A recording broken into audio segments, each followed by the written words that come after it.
مجھے اس کو دیکھتے ہوئے مسلسل 10واں دن تھا۔ کیا غضب کی چیز تھی! اس کا نام بلبل تھا۔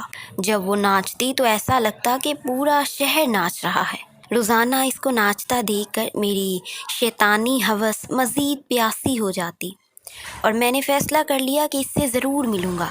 میں ہر قیمت پر اسے حاصل کرنا چاہتا تھا۔ اس دن مجرے کے دوران وہ بجھی بجھی سی دکھائی دے رہی تھی۔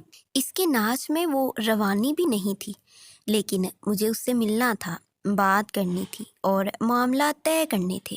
مجرے کے اختتام پر جب سب تماش بین چلے گئے تو میں بھی اٹھا۔ وہ کوٹھے کی بالکنی میں اپنی مالکن کے ساتھ کسی بات پر الجھ رہی تھی۔ دروازے کے تھوڑا سا قریب ہوا تو میں نے سنا کہ وہ اسے رو رو کر کچھ مزید رقم کا مطالبہ کر رہی تھی، لیکن اس کی مالکن مسلسل اسے انکار کر رہی تھی۔ یہ جان کر کہ بلبل کو پیسوں کی ضرورت ہے، میرے اندر خوشی کی ایک لہر دوڑ گئی۔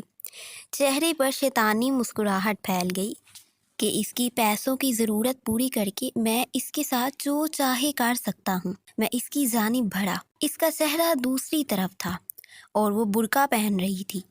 پاس جا کر میں نے اسے پکارا تو وہ میری طرف مڑی۔ اس کا چہرہ آنسوؤں سے تر اور برف کی مانند ایسے سفید تھا جیسے کسی نے اس کا سارا خون نکال لیا ہو۔ اس کی یہ حالت دیکھ کر میں چکرا گیا۔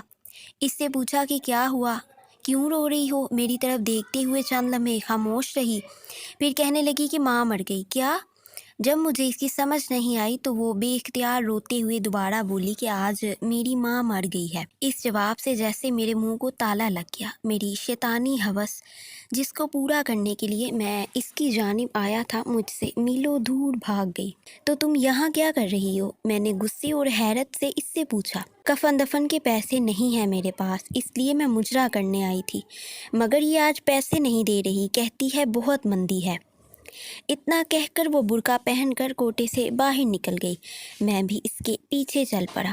میں تمہاری ماں کے کفن دفن کا بندوبست کر سکتا ہوں۔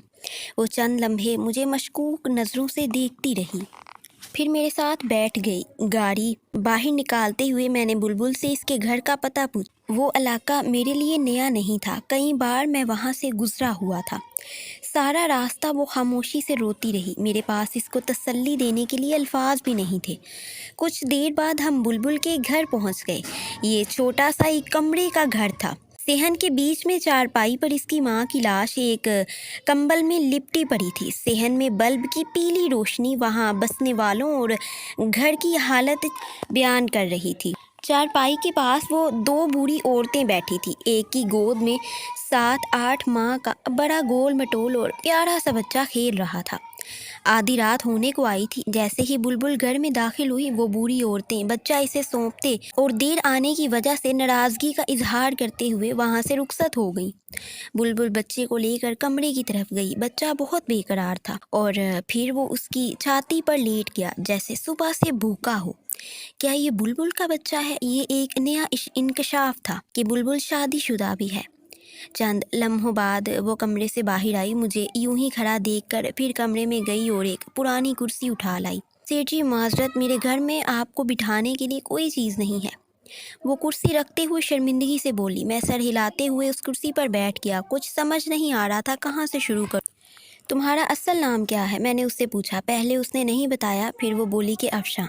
میں نے پوچھا تم ہیرا منڈی کیسے گئی؟ تم مجھے ناچنے گانے والی تو نہیں لگتی۔ وہ نظریں اٹھا کر مجھے دیکھتے ہوئی بولی، سیٹھ جی قسمت وہاں لے گئی۔ گھر میں کوئی مرد نہیں تھا، ایک بیمار ماں اور بچے کی ذمہ داری تھی، کہیں اور کام نہیں ملا، نہ چاہتے ہوئے بھی مجبوراً یہ راستہ اختیار کرنا پڑا۔ یہ سب کچھ بتاتے ہوئے افشاں کے لہجے میں بے بسی اور بے چارگی تھی، جیسے وہ کسی ناکردہ گناہوں کی سزا کاٹ رہی ہو۔ میں کچھ دیر اس کے چہرے کو دیکھتا رہا، پھر پرس سے چند نوٹ نکالے اور اس کے ہاتھ میں تھماتے ہوئے بولا، کل اپنی ماں کی تدفین کروا لینا اور بچے کے لیے کچھ خوراک اور گھر کے لیے راشن پانی لے لینا۔ وہ اتنے سارے نوٹ ایک ساتھ دے کر حیران رہ گئی اور بولی کہ مجھے اس کے بدلے کیا کرنا ہوگا۔ وہ ڈرتے ڈرتے پوچھ رہی تھی۔